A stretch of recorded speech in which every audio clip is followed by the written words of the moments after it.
Bertrand Favier, je suis pharmacien chef de service de la pharmacie du Centre Léon Bérard.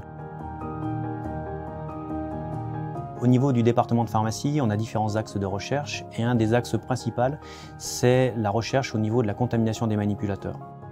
Pourquoi est-ce qu'on a recherché cette contamination? Parce qu'en fait, historiquement, on sait que la plupart des produits cytotoxiques ont un impact au niveau des patients avec des toxicités de type mutagène, carcinogène et tératogène. Donc c'était légitime de se poser la question pour les gens qui manipulent ces produits de chimiothérapie. Et l'étude de Hansel se place exactement dans la réponse à cette problématique, d'apporter une réponse aux pharmaciens hospitaliers et également pour les infirmières, de dire est-ce que les gants sont un moyen efficace de protection des manipulateurs.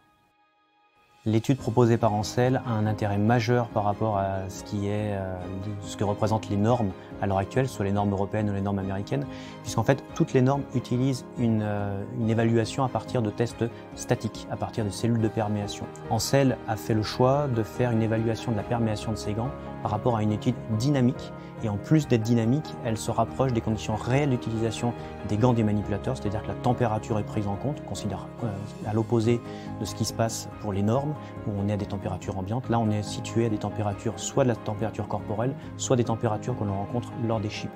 Donc ça veut dire qu'on est en situation réelle d'utilisation des gants, et donc on a une vraie image de ce qu'est la perméation en pièces de chimiothérapie ou au bloc opératoire. C'est évident qu'il faut que j'expose mon personnel à un niveau le plus bas possible. Et l'étude Hansel, en cela, me permet de faire des choix